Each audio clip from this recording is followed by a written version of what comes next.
Welcome to the entertainer Talking Sports.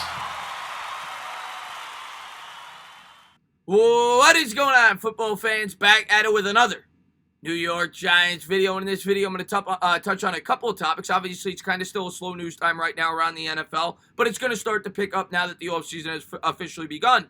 And before we get to the two topics on the video, just in case you guys didn't hear, Taro Heineke did re-sign with the Washington football team, keeping keeping up to date with the news in the division. It was an $8.5 million contract with incentives over 2 years.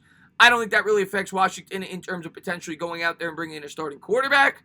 But Heineke will be back on, I think, for backup money. That's good backup money. So I don't necessarily think that they're done potentially going out there trying to trade or sign a free agent quarterback or potentially draft one at number 19 overall. But the two major storylines I wanted to touch on in this video, I wasn't even going to talk about it, but a lot of people on Twitter, a lot of people in my Discord were talking about it, and I wanted to give my opinion on the Orlando Brown situation. And before I dive even deeper into my opinion, just to give you guys my short answer, no.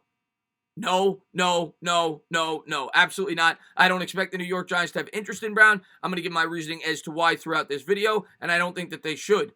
Also, I'm going to touch on Leonard Williams and the news that came out from Jeremy Fowler of ESPN. I'm going to pull up the quote that I got off of Giants Wire, but news has come out according to ESPN that the New York Giants will show significant interest in bringing back Leonard Williams. And this really should be no surprise to anybody. Of course, Dave Gettleman traded for him a couple of years ago, and he's coming off a career year in which he had 11.5 sacks. And I think he fits the defense very nicely. But like any player, Leonard Williams has a price that the New York Giants should set, and they should not go above. You don't want to overcommit because you have to think about the future of this team. And some people may say, well, you can distribute the cap in a certain way to make sure that you're able to retain Leonard Williams, and that's all well and good. But if you backload the salary, it's only going to hurt you in the future with your salary cap. So the Giants have to be smart here, but at the same time, I think they need to do everything within reason to bring Leonard Williams back with this football team. At the end of the day, he was a defensive stalwart for this team.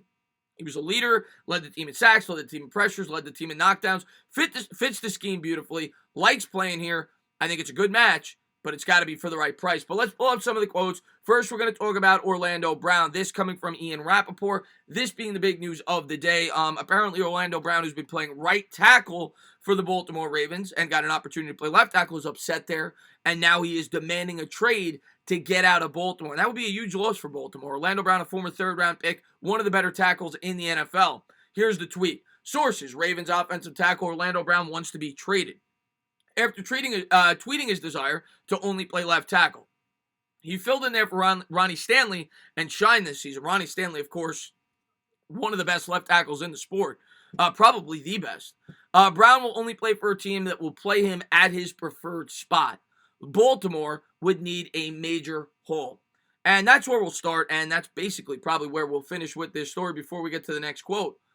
They're going to want a major haul, as they should. This is a guy now that I think is 24 years old. He's still not making a ton of money. He was a third-round pick. He's making like $1 million this year, and they still have him on a very cost-effective rate with Brown. So they would absolutely want a haul. And you go back, you look at what a haul is. Now, I don't know if they would be able to get this kind of price tag, but you look at what Houston gave up to bring in Laramie Tunsil. They gave up 2 first-round picks to bring in him and Kenny Stills. Kenny Stills is a journeyman wide receiver. So the price for him was definitely more than a first. And then in addition to that, on top of that, after that year, they had to extend him on a 3-year, $66 million that equated to $22 million a year.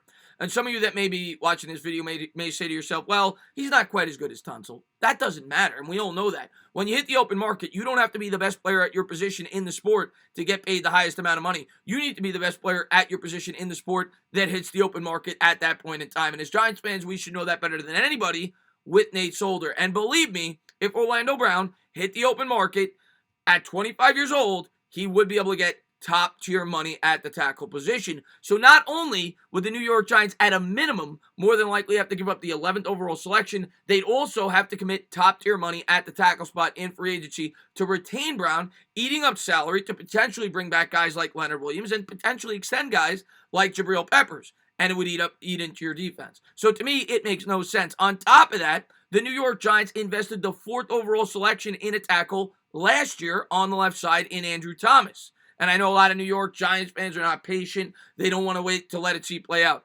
Rookie struggle, not to mention he had to get surgery on his foot in the offseason. And I actually thought over the last half of the season, Andrew Thomas actually played very well for the New York Giants and definitely demonstrated that he could be one of the best left tackles in the NFL with some more seasoning and progression and learning the position better. I love Andrew Thomas. I think he was a good pick by the Giants. I'm still completely on board with it, and I'm not giving up first-round draft capital to then go and pay a guy $25 million like we did with Nate Solder and completely kill our cap space. It makes no sense whatsoever. If you want to improve the tackle spot, go out there and draft one in the first or second round. I ain't trading away our first round pick, nor am I committing triple what I would have to commit to a guy that I drafted in this year's draft at the 11th overall selection.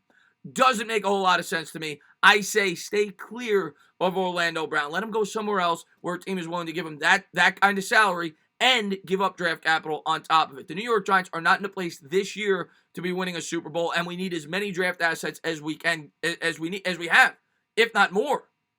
And I love him. Or I would love to bring in a tackle like him. He's a great player. I think we need to draft that player, and I think Andrew Thomas will morph into that player.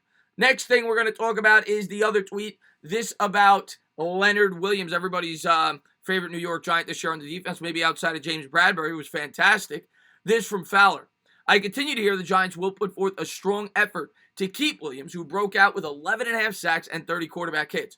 Williams likes the way that defensive coordinator Patrick Graham got him loose with stunts and tilted fronts. Keep the party rolling with a big payday before the new league year. If that doesn't happen, Williams will have plenty of suitors after realizing his enormous potential in 2020. And that goes back to what I said about Brown. It's the same thing for Leonard Williams. You may be saying to yourself that Leonard Williams is not the best defensive end in football, so he's not going to get paid that way. Again, that's not the way it works. It's supply and demand. If you are the best said player at that position that is available, you're going to get paid a lot of money. And Leonard Williams very well could be. And with the depressed market, maybe he's not quite worth as much as we initially anticipated, but he's going to try to get every penny that he can. And we should know that as best as anybody. Now, will the New York Giants potentially franchise tag him if they can't get a deal set before free agency starts? That is still an option. You may have an upset Leonard Williams, but at the end of the day, it would still be $19 million fully guaranteed, and Leonard Williams would have to take it. And we'll have to wait and see if that is the option that the New York Giants take. But if it was me and if I was Gettleman, and we all know that Gettleman plays hardball, all right? You can go back to his days with the Giants in the past, or you could go back to his days with Carolina. Was not willing to extend Josh Norman on the price that he wanted. He went to Washington. He failed miserably. The same thing happened with Landon Collins. A lot of Giants fans were very upset when the Giants did not pay Landon Collins, when Gettleman did not pay Landon Collins. But he said to himself, he ain't worth the money that he's going to command. I'm going to let him go to Washington. I'm going to get a comp pick, which is something you have to take into consideration here. If Leonard Williams is going to get paid more than what Gettleman feels he's worth, you would be compensated for a third-round draft pick because he would get a ton of money. But the fact that this came out, the fact that Gettleman traded for him, I think the New York Giants are going to do everything they possibly can to keep Leo here. And they should, but it's got to be within reason. Am I giving him $22 million a year, $21 million a year? Probably not. But if you could get this done before free agency at a fair rate, 18, 19 maybe, $1 million a year on a 3 or 4 year deal, I say get it done. We need him. We need to keep this defense together. We saw a lot of progression last year. The strength of this defense was on the defensive line, which then, of course, turns you to Dalvin Tomlinson. That will be a discussion for another day and whether the New York Giants keep him as well. But from all reports, it seems like, as I think we should all expect, that the New York Giants are going to do everything in their power to keep Leonard Williams here with the New York Giants. As far as Brown goes, that's a pipe dream. That's not happening, and in my opinion, would not be in the best interest of the New York Football Giants. As always, guys, if you liked what you watched, please subscribe. Drop a comment. Maybe give me a little thumbs up. Cheers.